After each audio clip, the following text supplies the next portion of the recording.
كان كول سنتر في فودافون وخريج جامعة أمريكية، ومامته علمته يتكلم عربي، وأهله ما حضروش ليه ولا حفلة.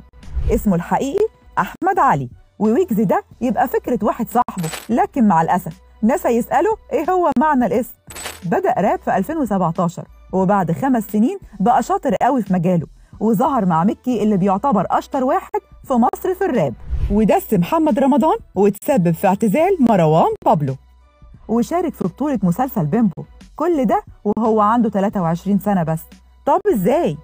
ويجز دايما بيصدر قصة انه ابن المنطقة الشعبية والعشوائيات، وانه جايبها من تحت واشتغل كول سنتر في فودافون، لكن مش هي دي الحقيقة كاملة.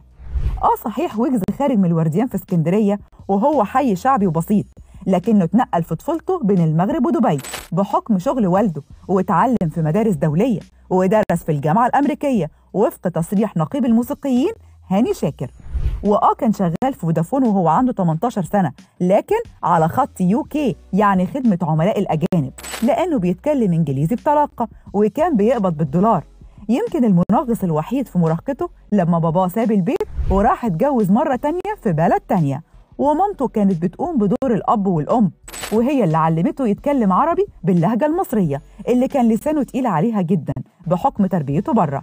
وكانت عكس الأمهات التانية، بتشجعه ينزل الشارع ويختلط بالناس ويستكشف الدنيا، لأنه كان بيفضل القعدة في البيت والقراية، وتشكل عظم دماغه من وقفة نواصي الشارع اللي تعتبر نموذج مصغر للحياة، زي أحمد مكي كده اللي اتربى في ناصية شوارع الطلبية، لحد ما اتعرف على شاب بيغني راب ووراه كلمات كان كاتبها.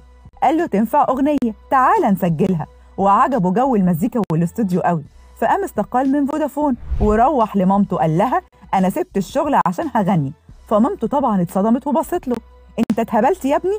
ايه علاقتك بالغنى والفن؟ وبالفعل كان بينزل التراك ويسمعوا 5 مثلا، ويا ريتهم 5 أشخاص حقيقيين، لا ده هو اللي كان بيفضل يعيد ويزيد في التراك، لكنه كان مصدق نفسه قوي، لدرجة انه هو في أولى كلية قابل دكتور في الجامعة واتنطط عليه وقال له دكتور على نفسك، ما انا برضه دكتور في المزيكا. ولما الدكتور سأله دكتوراه من الكونسرفاتوار قال له لا انا دكتور في تراب شيت، قام مسقطه وعاد السنة، لحد ما نزل تراك TNT وهو قاعد على القهوة مع واحد صاحبه، علشان نت الواي فاي في القهوة بيبقى سريع أسرع من بيتهم، وخلال ساعة لقى التراك جاب 1000 مشاهدة، فما بقاش مصدق نفسه وقال لاصحابه يلا اقفلوا اللاب انا قايم مروح لحسن هتجنن.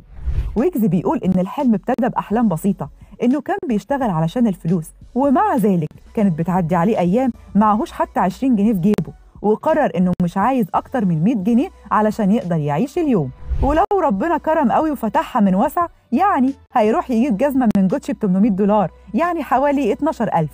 والحلم فضل يكبر معاه لحد ما بقى البراندات العالمية بيتسابقوا علشان يبقى هو بطل إعلاناتهم، وده طبعا بعد ما تعرض للرفض في الأول زي ما بيحكي ويقول.